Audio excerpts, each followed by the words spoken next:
Almagro Obrero. Es el aperitivo anticorchazo. Todos los domingos de 18 a 19 horas. Por FM La Tribu 88.7. No sé si les va a gustar, pero bueno, nos dieron una hora y ya es demasiado. Trabajar menos, trabajar todos, producir lo necesario, redistribuir todo.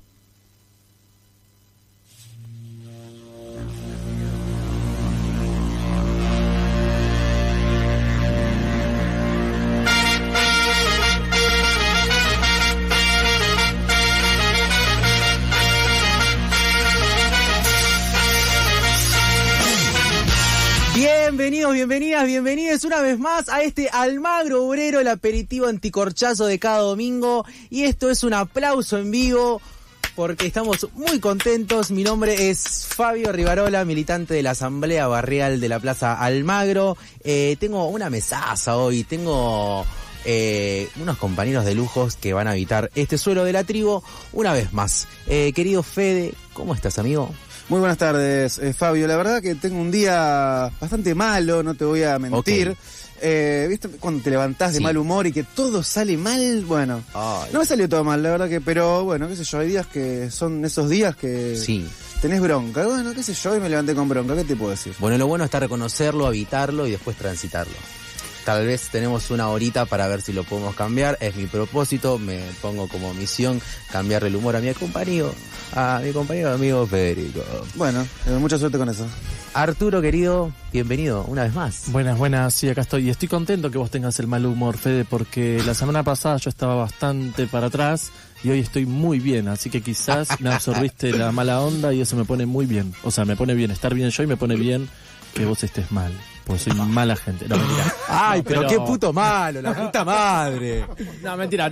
Pero sí, claramente me absorbiste la mala onda y eso me encanta. Bueno. Pero así quedamos, después del programa ya vas a ver. Lo discutimos después en casa. Roberto, querido. Hola, ¿cómo andan? Yo estoy muy contento. Ayer tuvimos plenario y se viene el festival. Sí, tuvimos un plenario de la Asamblea hermoso. Ayer un plenario interno. Les contamos a quienes escuchan desde el otro lado. Un plenario hermoso, donde tratamos 4 ejes, y donde ahí los compañeros y las compañeras se pusieron adelante la jornada, que implicó unas 4 horas y media más o menos, ¿no? De plenario. Bueno, amigas, tenemos un programón para el día de hoy. Tenemos 2 entrevistas pactadas para la fecha. Tenemos a Guni, compañera de la Asamblea por el Agua en Mendoza, y más luego en el segundo bloque vamos a tener a Vanessa Gagliardi, Reforma Educativa, para comentarnos justamente sobre el tema.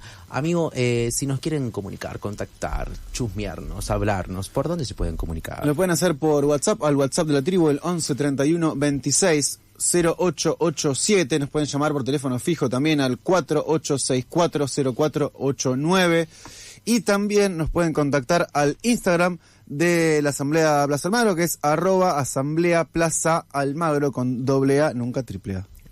Esa definición que haces, amigo, me parece divina. Che, hace calor, 24 grados. Hoy me desperté, estaba un poquito fresco, recién ahí lo compartíamos con la compañera desde el otro lado, que hoy estaba operando. Hoy tenemos nueva compañía, saludamos ahí a la compa. Y me levanté y hacía un poquito de fresco, hacía como un chucho, ¿no? Y hoy estaría haciendo un poquito de calor ya, ¿no? Ahí Arturo dijo que tiene pileta.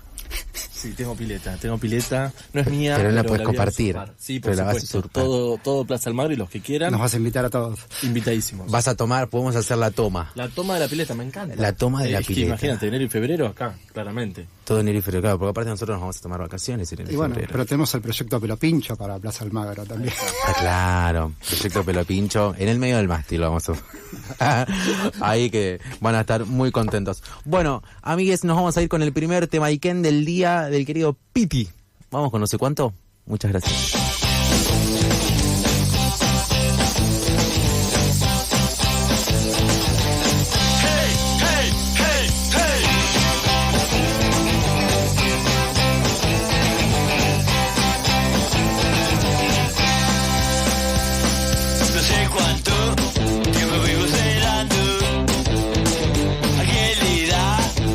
Mira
Almagro Obrero. El aperitivo anticorchazo. Todos los domingos de 18 a 19 horas por FM La Tribu 88.7.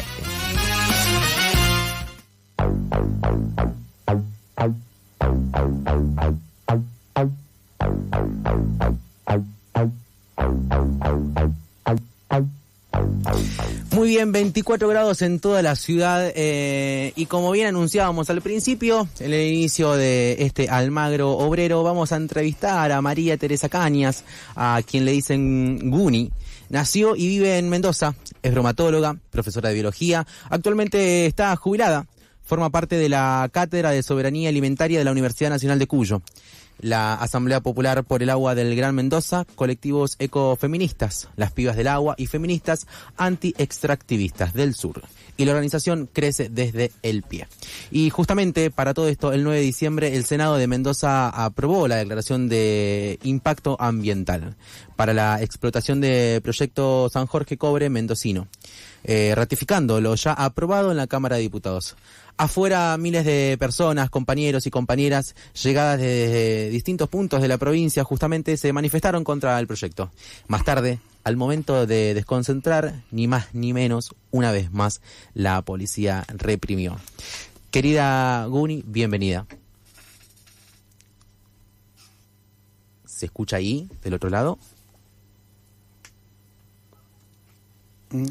Bien. Ya vamos a estar nuevamente en comunicación, porque bueno, evidentemente a veces suele haber algún... Pues problemas técnicos, negro. Pero bueno, puede pasar.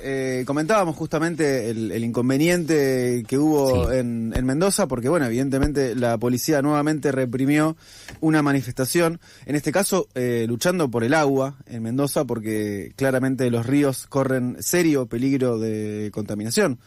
En base a que se vendan a empresas transnacionales, entre otras cosas, ¿no?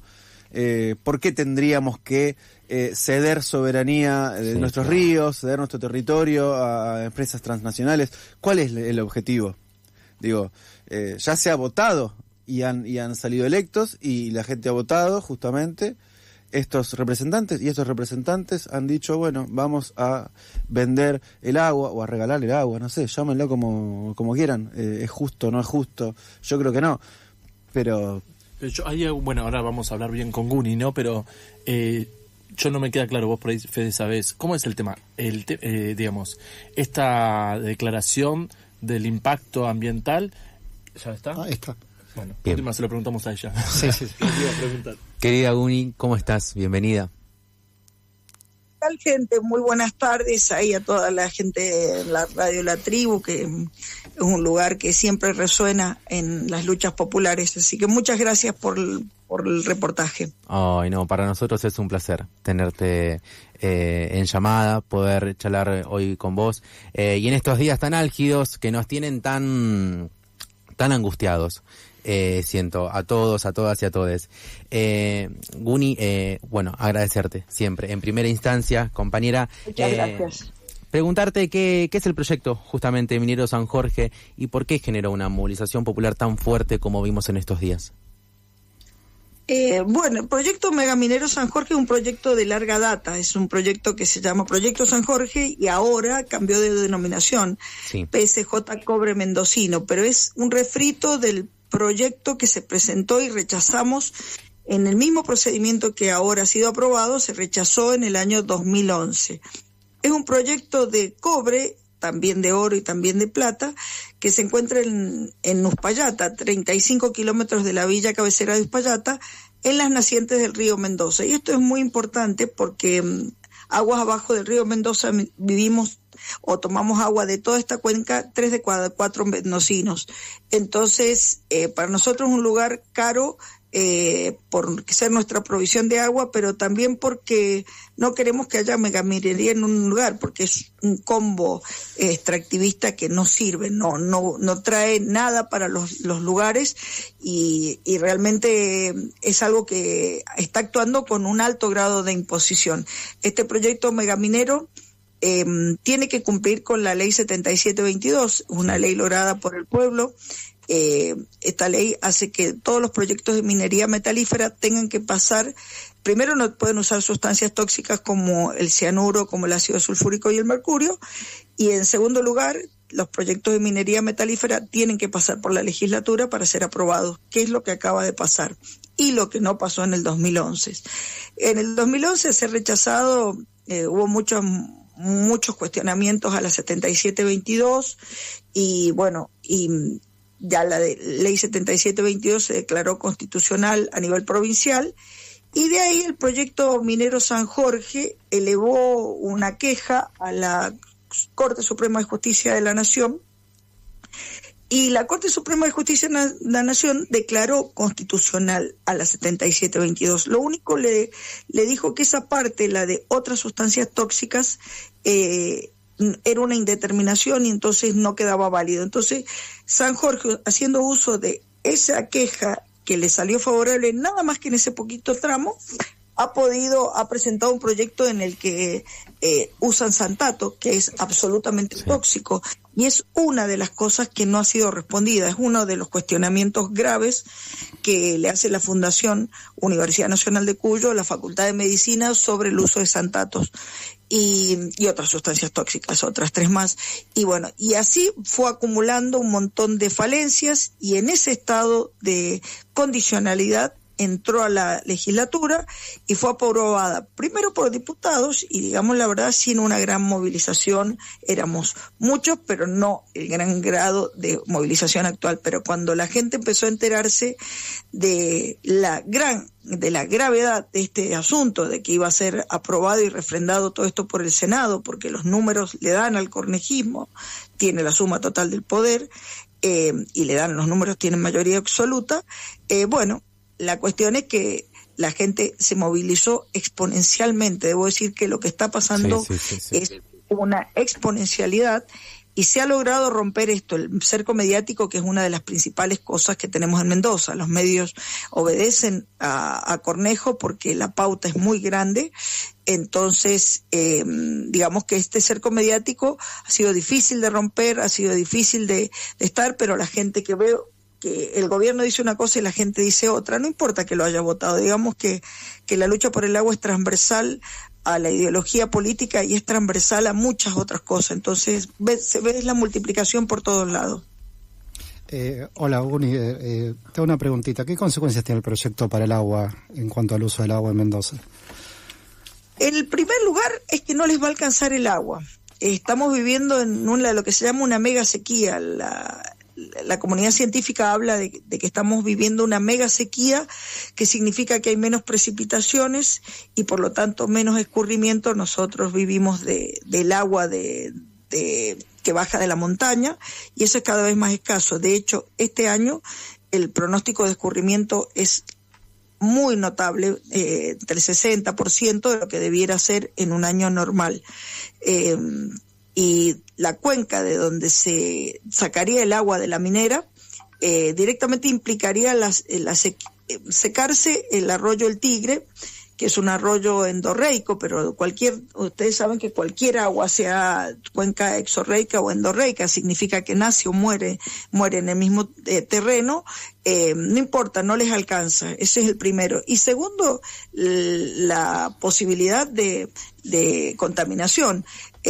Para nosotros es un mal ejemplo lo que está pasando acá al lado en Hachal. Las compañeras y compañeros de Hachal dicen, nosotros servimos para mal ejemplo. Hemos tenido recientemente un derrame, o sea, el mes pasado tapado, que nos hemos enterado primero, los grandes medios no lo informan; segundo, nos hemos enterado por la mortandad de peces; y tercero, que la cuestión está judicializada ya, porque con los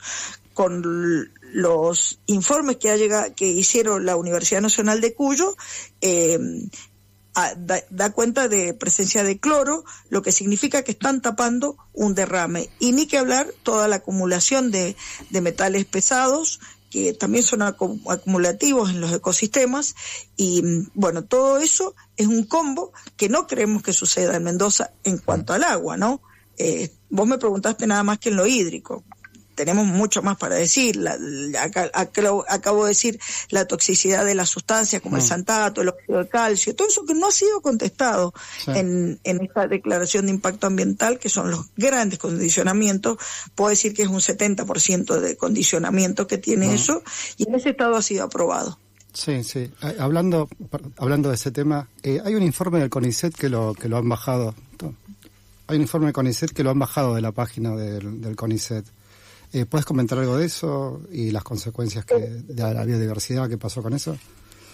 Bueno, esto tiene que ver con el estado de las instituciones en Mendoza, que están, cuando entra el extractivismo, las democracias se debilitan y la expresión popular se debilita. Y ni que hablar que ya están logrando niveles muy altos de censura. Esto ha sido una censura. La noche anterior de la sesión de diputados, la comunidad científica del CONICET Mendoza, que había sido involucrada en emitir dictámenes sectoriales, justamente para todos estos condicionamientos por parte de la Fundación de la Universidad Nacional de Cuyo, la comunidad científica había sido llamada para emitir dictámenes y directamente no habían sido tenidos en cuenta. El gobierno de Mendoza le había pasado a la minera directamente 3 o 4 hojas de un informe de más de 100. Esto fue el estadio, digamos, previo a que entre la declaración de impacto ambiental.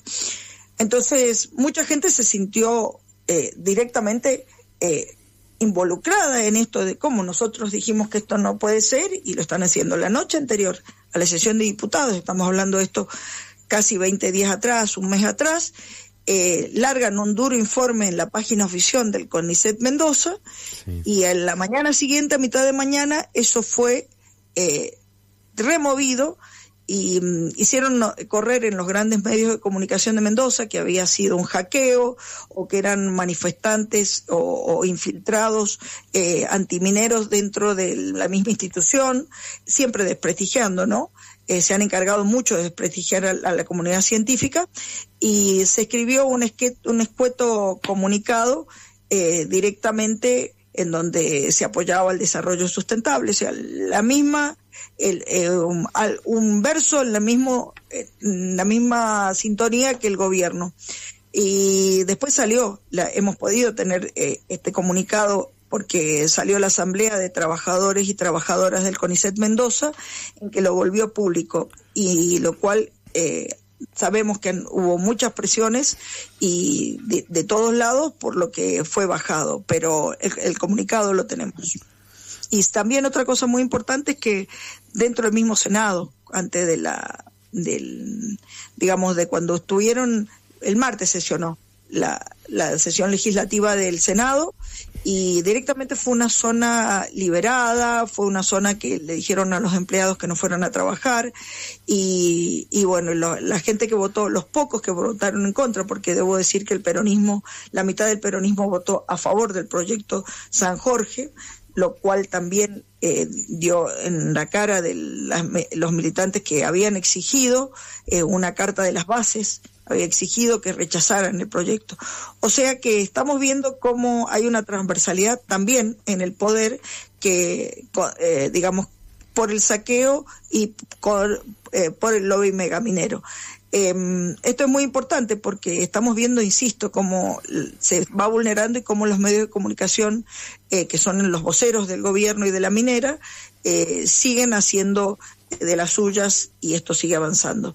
Les quería hacer una cosa muy importante, decir a la gente que para que vean todas estas notas y todo lo que yo estoy diciendo, hay notas mucho más profundas en el colectivo de medios comunitarios de Cuyo, el Comecuco, que es como una agencia de noticias nuestra, en donde están las radios comunitarias de Cuyo, Mendoza, San Juan y San Luis, y hay una serie de notas agrupadas que son sobre la defensa del agua, en donde van a poder ver todo lo que está pasando, las notas que hemos hecho sobre los tóxicos durante el año. Nosotros tenemos una radio comunitaria ahí en Crece desde el Pie, hicimos muchas notas y las otras radios también, un montón, y están las notas transformadas, las entrevistas transformadas en notas acá, así que es muy interesante porque van a ver cómo hay una escalada y una gran cantidad de notas de las represiones, de los tóxicos, de lo que iba avanzando en cada paso, de las audiencias públicas, de la audiencia pública, de este simulacro de audiencia pública que hizo el gobierno, bueno, muchas cosas más. Guni, acá Federico te saluda. Te quería consultar con respecto al tema viñedos, por ejemplo, que es una de las grandes industrias, si se quiere, de la provincia de Mendoza. ¿Qué consecuencias traería? Digo, el tema de la contaminación del agua es algo bastante sustancial, pero ¿traería algo bastante grande? ¿Sería más pequeño? ¿Están exentos los viñedos? ¿No están exentos? ¿Ya han rosqueado con el gobierno o mismo con las empresas transnacionales? ¿Cómo es que se maneja en ese sentido? Vamos a marcar la última de las opciones que hiciste, ¿sí? Digamos porque toda la estructura viñatera mendocina se ha transformado de producción de pequeños agricultores, pequeños viñateros que se han ido perdiendo y se ha transformado en una industria transnacional, en donde los mismos capitales que pueden estar asociados a las mineras son de las grandes bodegas. Y hay un gran silencio, ¿no?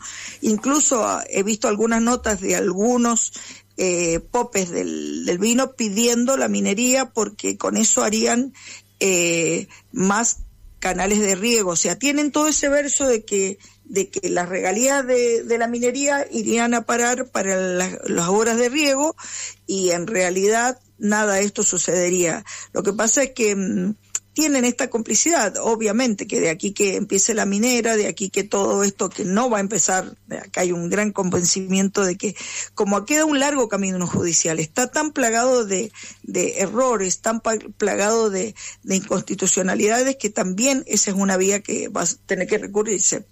Vamos a decir que la minera tampoco tiene dinero para empezar, o sea, tiene que primero hacer un camino de conseguir dinero, va a tener que sortear todo lo judicial y lo más importante va a tener que sortear esta licencia social. En base a eso es que se están moviendo las bodegas, ¿no? ¿Por qué les digo esto? Porque yo vivo en Luján de Cuyo, en una zona donde tenemos el acuífero contaminado. O sea, yo acá no estoy con una teoría conspirativa, estoy directamente diciendo que busquen la contaminación del acuífero, sí. y no estamos siendo informados, pero las obras están al costado de la Ruta 7, camino a Chile. Ahí están unos grandes tubos que están meta a construir, en donde la pluma de hidrocarburos aromáticos está siendo limpiada. Y esa es el agua con que se riegan los viñedos. Entonces, creo que hay muchas cosas que tendrían que dar explicaciones, y yo sé de fincas que directamente han tenido que dar de baja por la contaminación. Entonces es cuestión de tiempo y que te vaya alcanzando la pluma, que te vaya alcanzando la contaminación. Lo que pasa es que justamente el sistema extractivista es esto, pan para hoy, para nosotros y nosotras, nada más un pequeño grupo, y después veremos qué pasa. Total, queremos estar dentro del negocio. Guni, querida, comentábamos al principio justamente de arrancar el programa que al final, ya finalizando la jornada, hubo represión. Queríamos dejar este espacio para que nos cuentes cómo está la situación hoy y agregar lo que tengas ganas, si hay en todo caso algún tema que ya no hayamos charlado. Mira, muy importante esto que no tiene licencia social, y quiero que la gente vea la gran expresión que se va multiplicando desde la gesta libertadora del agua, que bajó y vino de toda la provincia. Y muy importante esto, es un alto grado de federalización de la lucha. Esto está sucediendo en todos los lugares de Mendoza. La gente está desde los pequeños cartelitos, haciendo carteles, haciendo panfleteada. Todos los lugares de Mendoza están en este estado hoy. Este es el estado actual.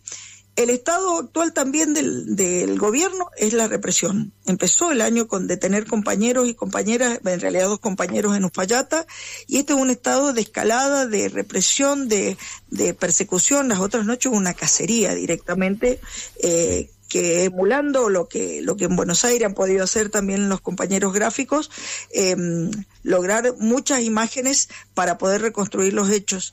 Y ha sido tan grave, que la Suprema Corte de Justicia de la provincia ha largado un documento reciente, antes de ayer, que donde la Corte remarca que el derecho a la protesta está íntimamente ligado a la libertad de expresión, al derecho de reunión, a la participación democrática y la defensa de otros derechos fundamentales. Como que le puso un parate a la policía, que está desbocada y están con zona liberada. Todos los hechos que están ocurriendo últimamente tienen que ver con una legislatura vallada, con cientos de uniformados por todos lados, infiltrados en las marchas, y todas cosas así, que ha sido tan grave lo que ha pasado que la Corte se vio obligada a marcar la cancha, y este uso de la fuerza, que en donde les dice que tienen que usar los principios de legalidad, de necesidad, de proporcionalidad y rendición de cuenta. ¿Qué significa? Sí. Que si alguno de los agentes estos que están cebados, porque realmente es algo de la política actual, no la impunidad como se maneja, van a tener que rendir cuentas, y tenemos los nombres y tenemos todas las cosas, así que nuestras manifestaciones son pacíficas y han hecho que estos últimos días hubieran varios compañeros y compañeras detenidas, y todavía quedan 2 compañeros detenidos, han sido liberados. Y acá recalco mucho el accionar también de las abogadas y abogados defensores, que hay mucha gente también que pone el hombro para que esto suceda, para que estar atajando esta fuerte represión y la vulneración de derechos. Guni, querida, te agradezco por el llamado, te agradezco por charlar con nosotros, por comentarnos cómo está la situación. Quiero que sepas que justamente el espacio siempre está habilitado siempre que lo necesiten, y esperemos justamente que para estos próximos días, para las próximas jornadas que se vienen días álgidos, creo, justamente esta militancia de la resistencia cada día crezca más. Muchas gracias por estar. Les pedimos que formen parte de la lucha de Mendoza, haciéndose eco de todo lo que está pasando, que no está pasando solo acá en Mendoza. Quieren instalar las salmoneras en Tierra del Fuego, quieren bajar la ley de glaciares, todo esto. Y muy importante romper el cerco mediático. Así que les agradecemos mucho por multiplicar nuestra voz. Así que estamos acá en Mendoza, seguimos de pie, y Mendoza está hay una gran transversalidad de la lucha y se multiplican las acciones para poder defender nuestra agua, que es maravillosa. Les mando un gran saludo y muchas gracias por la entrevista. Gracias, querida Guni. Nos vamos a la tanda y ahí volvemos almagrenses con más Almagro Obrero. Cada nuevo emisor es un aporte a la dispersión del sector. Es un aporte a la dispersión del sector. Cada nuevo emisor es un aporte a la dispersión del sector. Viva la tribu. La tribu viva. 35. La tribu. Años. Comienzo de espacio publicitario. FM La Tribu Noticias. La agenda periodística de la tribu en línea. FM La Tribu Noticias. Noticias online. fmlatribu.com/noticias. Clínica Veterinaria del Labrador. Servicios para mascotas, venta de alimentos y juguetes, cirugías y vacunas, peluquería canina, urgencias las 24 horas. Clínica Veterinaria del Labrador. Avenida Corrientes 4541. Entre Lambaré y Yatay. Teléfono 4863-0700. Terapia gravitacional. Indicado para problemas de columna, lumbares, cervicales o contracturas musculares. Complemento ideal para la práctica de yoga, pilates, acrobacia y rehabilitación. Clases de gimnasia aérea y corrección postural. Profesor Rubén Seijas. Búscanos en Instagram, Columpio de Inversión. Columpio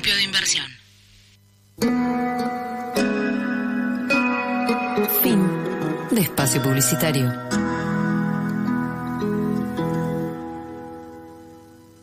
La Tribu 88.7 MHz.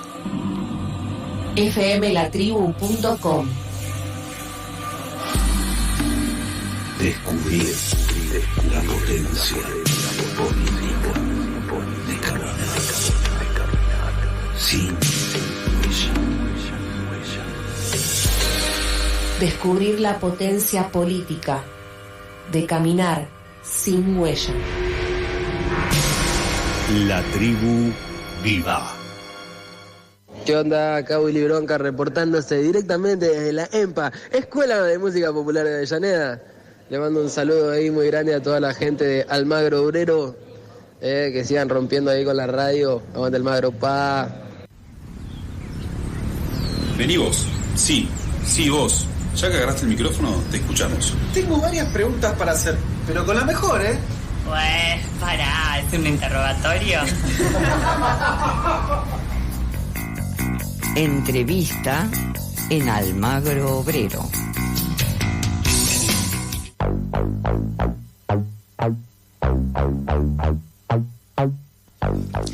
Muy bien, almagrenses, ya 18:35 en toda la ciudad justamente y en toda la Argentina. Tenemos, como bien anunciábamos al inicio del programa, a Vanessa Gagliardi ya en los estudios de FM La Tribu, secretaria de Derechos Humanos de ADEMIS. Vanessa, ¿cómo estás? Muy buenas tardes a ustedes, muy buenas tardes a todos sus oyentes.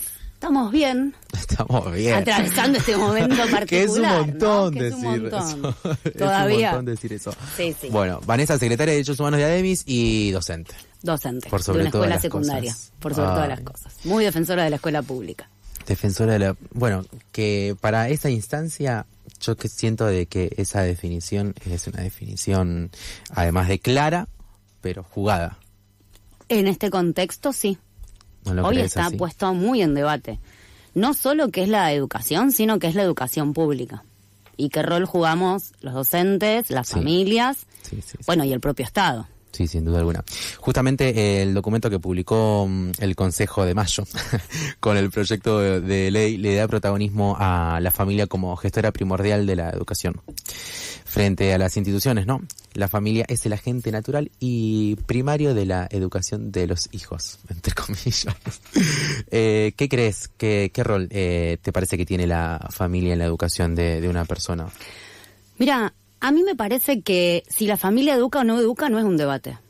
Ese no es el problema. Claro. Efectivamente las familias educan, pero lo que se está poniendo en discusión acá es qué rol debe tener el Estado como garante de la educación. Y es ahí donde esta ley lo que hace es plantear la subsidiariedad del Estado. Es decir, el Estado ya no es garante de este derecho, que incluso en un momento lo va a poner como servicio a lo largo de la ley, que vos la vas leyendo y tiene muchas trampas, porque hay palabras que van cambiando y es ahí donde se les ve cuál es su intencionalidad. Ahora, ya estos primeros artículos marcan claramente que el Estado no es un garante, por eso primero pone a las familias, después pone a otros actores sociales y recién en tercer lugar, cuando fundamenta las bases de esta ley, va a plantear que el Estado debe garantizar, cuando para nosotros es completamente al revés. Es el Estado el garante de la educación pública y en ese caso se tiene que hacer cargo presupuestariamente y garantizando todos los medios necesarios para que este bien social pueda ser llevado a cabo y adelante. Este proyecto propone además la creación de un examen nacional de educación secundaria voluntario al finalizar la secundaria, con el objetivo de que sirva como parámetro del nivel educativo al egresar y para un insumo a la hora de ser contratado, obviamente, en un trabajo. Obviamente entendemos que tiene que ver un poco el concepto de la meritocracia, si se quiere, por un lado, pero bueno, eso ya es una opinión mía personal. ¿Qué opinás con respecto a la creación de este examen de educación secundaria? Mirá, lo que hay que decir es que a lo largo de todo el sistema educativo, nuestros estudiantes están siendo evaluados todo el tiempo. Entonces, tenemos en Capital Federal, por ejemplo, pero también en otros distritos, valoraciones bimestrales, valoraciones cuatrimestrales, la evaluación ya existe. Y si nuestros estudiantes logran egresarse, desde el punto de vista académico, entre todas las comillas que eso pueda existir, pueda tener, ya dieron muestra cabal de sus conocimientos. Cada vez que los gobiernos hablan de medir, lo que están haciendo es preparar un ajuste. Y detrás de esto hay un ajuste que es muy concreto. Porque dicen que quieren evaluar a la docencia. La docencia ya está siendo evaluada por las pibis todos los días, por las familias. Si estamos todo el día frente al aula nosotros. Si todo el tiempo las familias ven la evaluación que yo le tomo a mis pibes. Si se la llevan a su casa. Si esos pibes para poder aprobar tuvieron que demostrar contenidos. El problema de lo que preparan efectivamente es un régimen que ya no funciona en otros países, que tiene que ver con el ranking de escolarización, con el ranking de escuelas y también, y hay toda otra parte de la ley que lo plantea, con el ranking docente. Entonces, ¿cómo puede ser que vuelvan a poner en debate, porque de fondo lo que hacen es eso, poner en debate cuál es la calidad de las escuelas públicas? Porque si hay algo que hace todo el tiempo la ley, es dejar afuera a las instituciones privadas. Lo marca con absoluta claridad y todo el tiempo incluso dice, y el ideario de las instituciones privadas. Y acá hay un debate muy fuerte que tiene que ver con cuál es el rol del Estado en relación a las escuelas públicas y a las privadas. Entonces, a las públicas hay que ponerlas todo el tiempo en cuestión porque son un gasto, nunca una inversión, y a las privadas hay que financiarlas, hay que dejarlas ser, hay que permitirles sus idearios. Y esto hace, sí o sí, a una cuestión de condiciones materiales para poder enseñar y aprender. Y no es una cuestión menor, porque en este ranking incluso, si hay algo que no se plantea, aunque la ley por algunos momentos patinosamente va a decir que le va a prestar atención a las diferencias socioeconómicas de las escuelas, dependiendo de los lugares, en este ranking no habla de nada de todo eso. Y nuestras pibis no están en las mismas condiciones para aprender en las diferentes escuelas y en los diferentes distritos del país. Porque hay algo que nosotros criticamos de la ley menemista y de la ley de educación nacional que se sostuvo, que es la federalización del sistema educativo. Y esta ley lo vuelve a reafirmar. Cada jurisdicción es responsable de su propio presupuesto. ¿El famoso polimodal de los 90? El famoso polimodal de los 90 y la destrucción de la educación a lo largo de todo el país. La docencia en el país no cobra igual salario. Entonces, esto que plantea la Constitución tan lindo de que a igual trabajo, igual salario, no sucede en ninguna de las jurisdicciones del país. Y no sucede no en términos positivos, porque puede haber distritos que tienen un costo de vida más alto y entonces puede ser que la docencia necesite un reajuste. No, lo plantea siempre en las peores condiciones. En la mayoría de los distritos del país, si no en todos, la docencia cobra por debajo de la línea de pobreza. Y eso es una variable pedagógica. Cuando hablamos de calidad educativa, siempre tenemos que pensar que docentes que tienen que laburar triple turno para poder subsistir, va en detrimento de poder preparar las clases y hacer todo el laburo docente que las docentes y los docentes hacemos por fuera del aula. Compañera, con el artículo 28 se plantea una reducción de horas de clase de 40 horas anuales para primaria y 180 para secundaria. ¿Qué podría llegar a ser beneficiosa una medida así? Lo que pasa es que de fondo esta ley no se plantea la cuestión principal. Mira, para mí no podemos discutir cantidad de horas sin discutir contenidos, sin discutir presupuesto y sin discutir condiciones. Porque hay sistemas que tienen menor cantidad horaria. Cuando hablamos, por ejemplo, de Finlandia, Finlandia tiene una reducción de cantidad horarias. La mayoría de los gobiernos burgueses de este país están definiendo lo contrario, que es aumentar la cantidad horaria. ¿Por qué? Porque ven a las escuelas como guarderías. No paran de decir eso nuestros ministros o secretarios de educación, que las escuelas somos guarderías, porque lo que se ve en la escuela es una maquinaria más de este sistema económico, una maquinaria más del sistema capitalista, el lugar donde las familias dejan a sus pibes para poder ir a laburar. Cuando nosotros hacemos paro, lo primero que se debate es dónde las familias van a dejar a sus hijos. Nunca hablamos de condiciones, y la realidad es que muchas veces nosotros hacemos paro para poder sostener las condiciones en las que educamos y aprendemos. Porque hay escuelas donde se nos caen los techos, porque no tenemos las condiciones mínimas, las aulas no son cómodas, están hacinadas, porque en lugar de abrir escuelas, no cierran escuelas. Estamos atravesando un intento bestial, lo digo por fuera de la ley, pero en la ciudad de Buenos Aires están queriendo cerrar una escuela primaria en Paternal entera, que es una escuela que trabaja inclusión.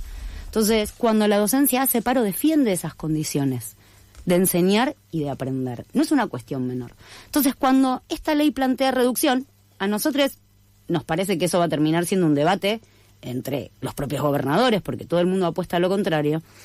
Lo que no se discute es en qué condiciones y qué es necesario. Y ahí es cuando nosotros decimos, para nosotros es fundamental poder volver a discutir las bases de la educación. Sí. Pero con quienes hacemos la educación pública. Yo estoy parada toda la tarde dando clase. Entonces, sé perfectamente cuáles son las condiciones. Vanessa, hola, soy Arturo. Te hago una pregunta. Para mí es sumamente claro cómo hablas y sumamente preciso todo lo que decís, y desde mi perspectiva de pensamiento como humano me parece bastante obvio y lógico.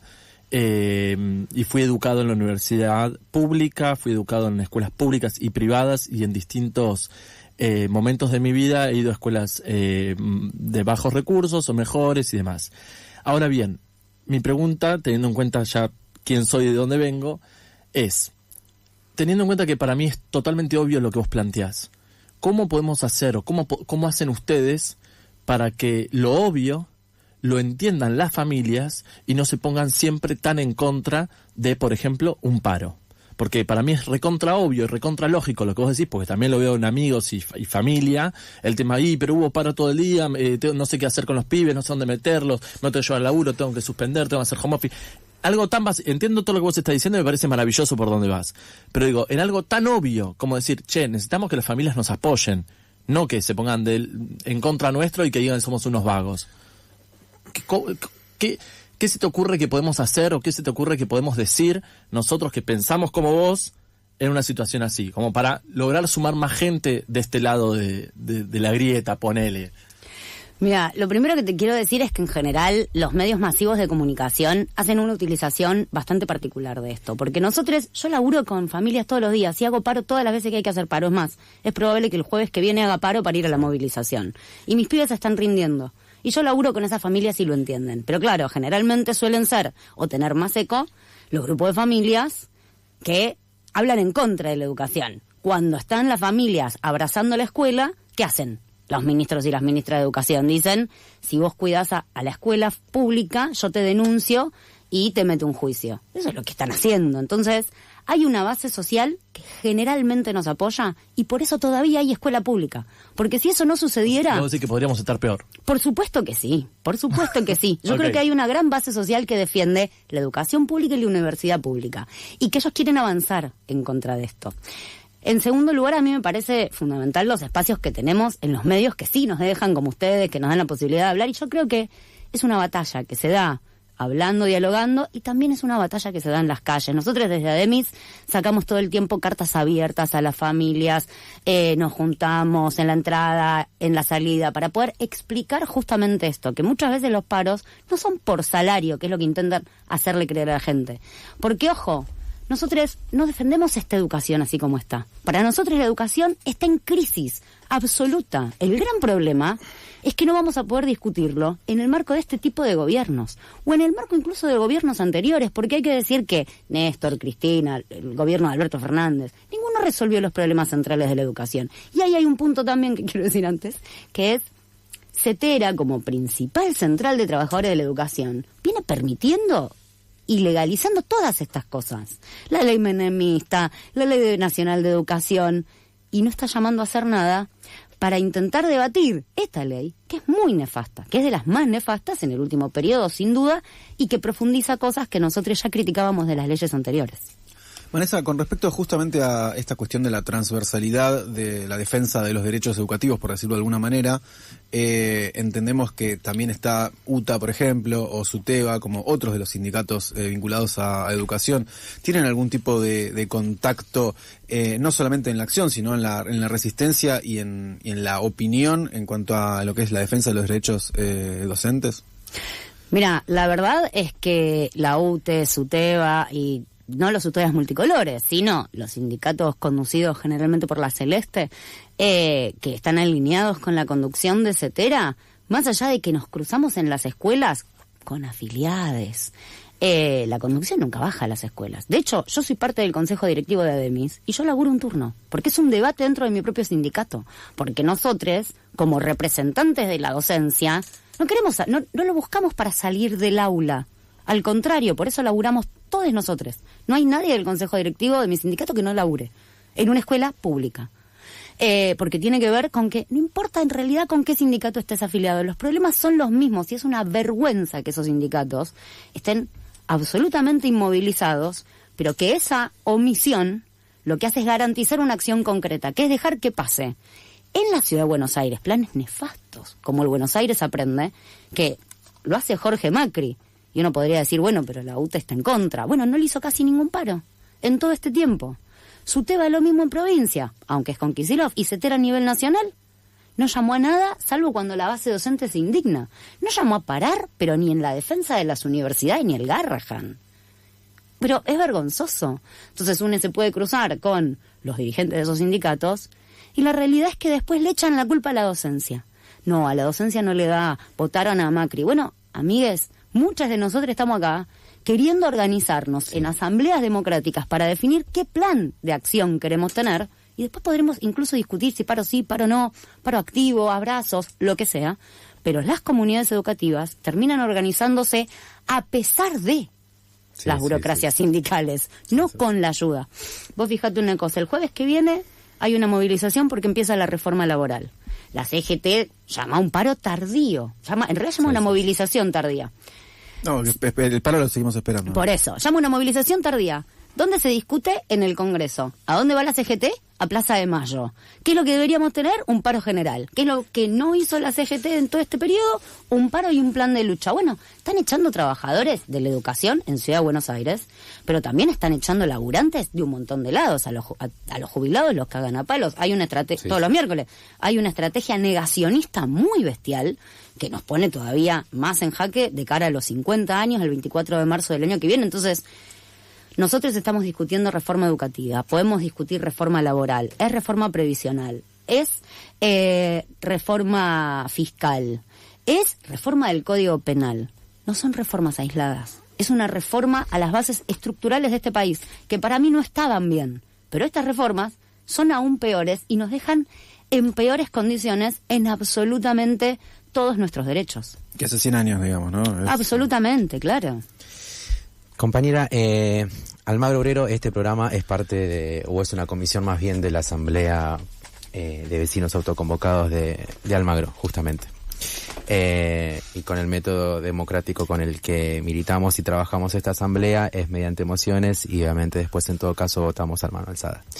Y siempre a cada entrevistado que viene le dejamos la posibilidad de, si quiere, mocionar justamente a través de esta comisión algo para aquellos compañeros y compañeras que escuchan desde el otro lado este suelo que habita la FM La Tribu. Siempre está el micrófono abierto. Gracias. Vos sabés que pienso que en general las mociones suelen surgir de debates, pero sí. A mí me parece que estamos en un momento muy especial.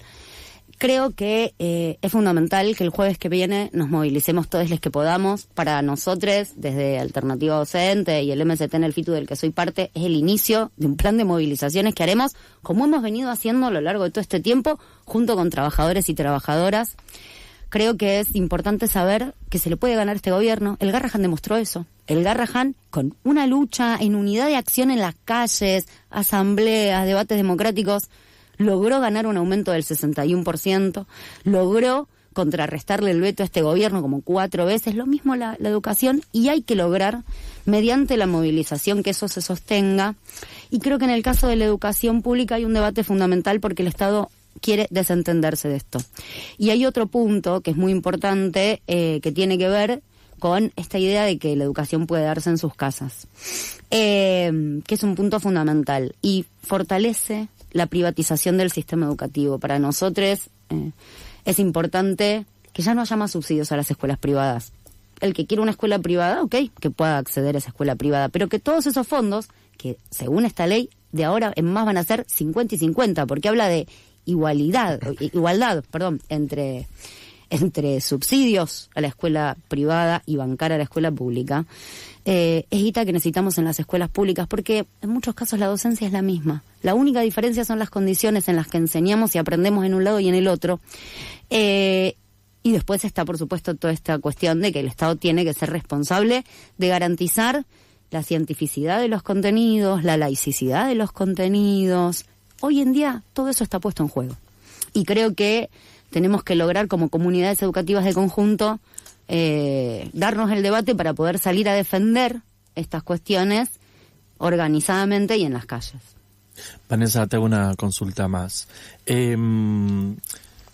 Si yo quiero saber más de todo esto, y tenemos, como dijiste vos, medios masivos que no estarían diciendo las cosas como realmente son, en el aula y en la calle, ¿dónde podemos buscar información? ¿Tenés algún canal, algo donde yo diga, bueno, a ver, quiero saber la verdad real? ¿Dónde la encuentro? ¿Existe la verdad? No estamos en época de bueno, la verdad. La verdad que Vanessa nos va a contar de lo que le pasa en su aula. Ahí va, bien. Ahí va. Yo soy parte de una agrupación, entonces no es que tengo la verdad, sino que vamos como armando colectivamente. Nosotros publicamos estas cuestiones en una página que es periodismodeizquierda.com, que lo que hace es justamente pensar que el periodismo no es neutral, que no existe la neutralidad cuando uno comunica, que uno siempre tiene una idea y una opinión, y bueno, nosotros lo hacemos sin tapujos. Pero si se te cae el techo en el aula, eso es objetivo, digamos. Absolutamente. Digamos, yo me estoy refiriendo de esa verdad, de la verdad digamos, de no tener agua y que se tengan que suspender las clases porque los baños no funcionan, o de cualquier situación con las familias o el transporte, digamos. No, te entiendo. De la realidad real, no sé, sí. Entiendo lo que dicen todos, obvio, pero... No, obvio, yo lo comparto. Me enoja. Después hay cosas que son objetivas. Claro, que yo no soy muy objetivo. Pragmatismo, claro, digamos, banco. Independientemente de, qué sé yo. Porque yo te escucho ahora, te pregunto... A mí me preocupa esto, digamos. Te pregunto dónde podemos ver la información y vos me decís, ¿cómo es que se llama? Periodismodeizquierda.com. Periodismo de izquierda, ya la palabra izquierda. En un sitio web a mí me genera ciertos resquemores. Entonces digo, bueno, no, independientemente de la izquierda, bueno, hay información objetiva sobre lo que pasa. Lo que pasa es que, bueno, ese es un debate re profundo, tengámoslo. Es que primero están las condiciones materiales de existencia y después el resto, ¿no? Obvio. Ahora, que seamos de izquierda no implica que no tengamos y no digamos nuestra... Es más, suele ser que la izquierda suele decir más las condiciones materiales de existencia que el resto, porque las vivimos, a diferencia de otros, como nuestros funcionarios, que viven en un yate o en barrios privados.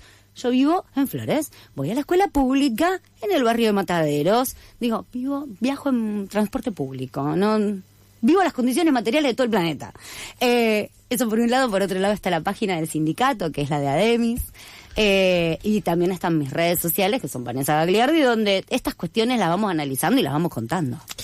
Excelente, compañera. Muchísimas gracias por el tiempo compartido. Nos vemos seguramente el jueves, como bien lo decía Vanessa. Y a los almagrenses que escuchan desde el otro lado, vamos con el último tema y ya volvemos para el cierre. Vamos con Al lado del camino, de Fito Páez.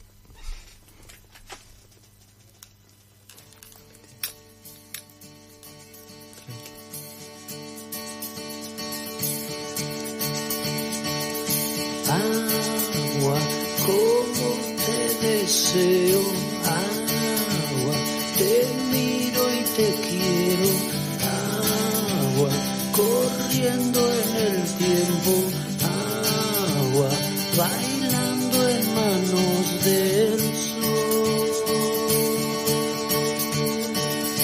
agua, sal de mi canilla, quiero que me hagas cosquillas siempre, sonido sonriente, dame que es grande mi confusión.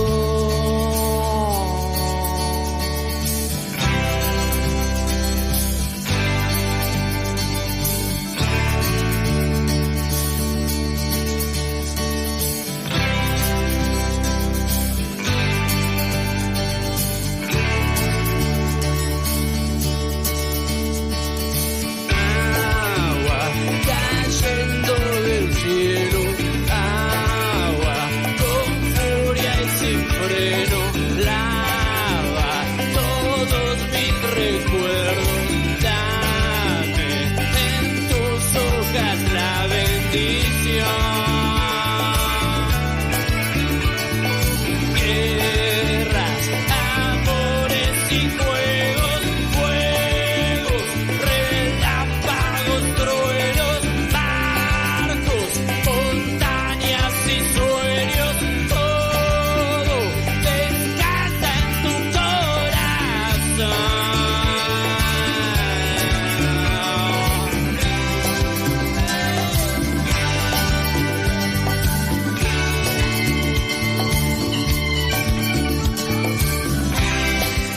Muy bien, y ahí sonaban Los Piojos, justamente agua para estos tiempos.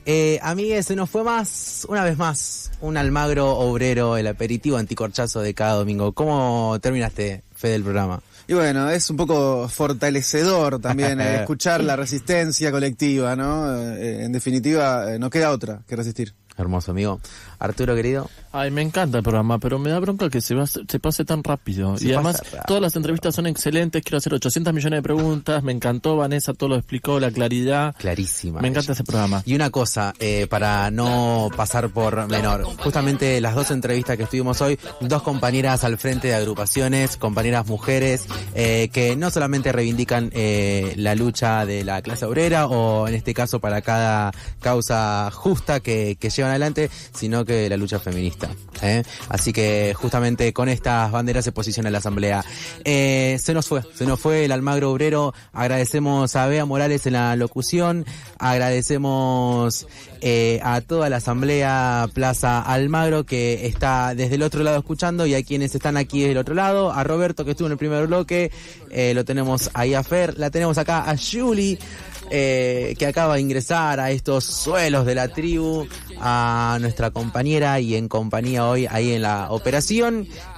Compañeros, un gustazo habitar este domingo. Nos vamos a escuchar el domingo que viene para el último programa del año. Ahí tenemos último programa. Último programa. Así que hoy es el anteúltimo, que se acaba de... Loca me pone. Ay, ay, ay, ay. Muy bien, almagrenses. Muchísimas gracias, nos encontramos todos los domingos en Almagro Obrero, a las 18 horas, a las 11:30 horas en el tinglado justamente del Parque de la Estación con nuestra olla popular, y todos los martes a las 19 horas en la Plaza de Almagro para justamente nuestra asamblea. Hay que organizar la bronca más que nunca. Muchísimas gracias, salud. Y hasta la próxima semana. Obras inconclusas, la pudro sin pedir permiso ni disculpas. Busco responsable en una fábrica de excusas. Hay plata para los trolls, pero no para el INADI. No hay plata para un comedor, pero sí para 100 Cobani. Hay plata para pasear por Venecia, Madrid o Bari. No hay plata porque la tienen toda esa manga de ladris. Debe ser que la inflación, la estaflación, la recesión y hasta la contaminación, todo eso es culpa de Lali. Denunciaron a Dillon, se la agarran con Mari. Y acá todavía espero que le pongan los ganchos a Macri. Ganaron con el discurso de ser unos anticasta, porque la gente harta gritaba basta. Después se cagan en todo cuando la patria se subasta con la excusa de que no hay plata. No. Y es que no hay plátano, no hay plata compañero, no hay plátano. No hay plata compañero, no hay plátano. No hay plata compañero, no hay plátano. Plata, no hay plátano. No hay plata compañero, no hay plátano.